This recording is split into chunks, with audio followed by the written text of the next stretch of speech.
की सरकार किंवा मंत्रिमंडळ एखादा निर्णय घेतं त्यावेळेला एखाद्या मंत्र्याने त्याचा विरोध केला तर ते मंत्रिमंडळातला विसंवाद अशा दृष्टीने पाहिलं जातं. पण ह्या पर्टिक्युलर केसचा किंवा या ओबीसी आरक्षण, मराठा आरक्षण या बाबतीत अपवाद करायला पाहिजे.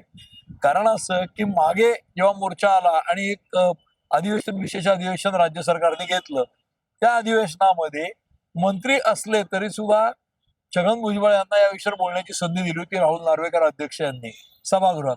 त्याच्यावर काही सदस्य म्हणाले होते की हे जे भूमिका मांडतायत हे मंत्री म्हणून बोलतात, तर हे सरकारचीच भूमिका समजायला पाहिजे कारण ते मंत्री आहेत.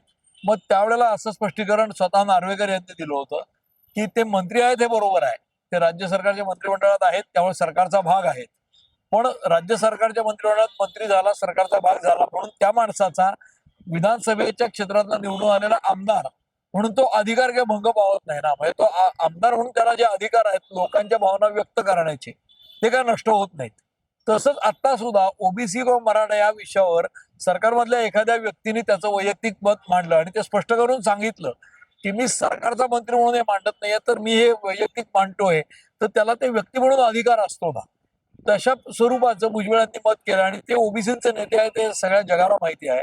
त्यामुळे ओबीसीची जी भूमिका आहे आणि हा जो जी आर काढलाय, हा काढताना जरांगे यांच्या आंदोलनातनं दबावाला बळी पडून काढलाय असं मत त्यांनी व्यक्त केलं. हे त्यांचं व्यक्तिगत मत म्हणून समजायला पाहिजे. ते मंत्री म्हणून हे बोलत नाहीत कारण सरकारनेच काढलाय जी आर. त्याचा भाग स्वतः भुजबळ देखील आहेतच सरकारचा. परंतु जरांगेंच्या किंवा एखाद्या समाजाच्या म्हणजे मराठा समाजाच्या दबावाला बळी पडून असे निर्णय घेऊ नयेत. त्यांनी ओबीसीचं नुकसान होईल अशी ते भूमिका मांडतायत आणि ते मांडताना सरसकट मराठ्यांना देऊ नका असं म्हणतात. त्याच्याबद्दल स्वतः फडणवीस यांनी, मुख्यमंत्र्यांनी पण स्पष्टीकरण दिलंय की जे नेते आक्षेप घेतात जी आरला त्यांनी जी आर नीट वाचावा. ज्या कुणबी नोंदी करायच्या हैदराबाद गॅझेटनुसार किंवा अन्य काही गोष्टींनी त्या सगळ्यात कुणबी प्रमाणपत्राची पडताळणी करूनच ते दिलं जाईल. म्हणजे काय, तर तुमचे पूर्वज कुणबी होते असे कुठलं रेकॉर्ड असेल तरच ते दिलं जाईल अशा प्रकारचा जी आर मध्ये उल्लेख आहे. त्यामुळे जे नेते आक्षेप घेतात ओबीसी नेते किंवा भुजबळांसारखे नेते त्यांनी जी आर नीट वाचावा असं फडणवीसांचं म्हणणं आहे.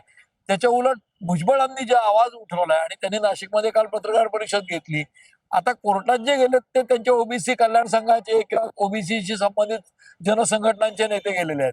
त्यांनाही आता सोमवारची तारीख दिली आहे, एकत्रित याचिका करायला सांगितली आहे.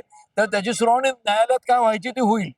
परंतु सरसकट मराठा समाज ओबीसी मध्ये समाविष्ट होणार नाही हे निश्चित. त्यामुळे जरांगेंच्या आंदोलनाला काही प्रमाणात यश मिळालं, पण काही प्रमाणात सरकारने याच्या तोंडाला पानं पुसली हे पण खरं आहे. ओबीसी समाजाचे नेते म्हणून छगन भुजबळ भूमिका मांडत असले तर त्यात विशेष काही वावगं किंवा गैर असं मला वाटत नाही आणि ते त्यांच्या समाजासाठी, समाज बांधवांसाठी झटतात आणि तो अधिकार घटनेने सगळ्यांना दिला.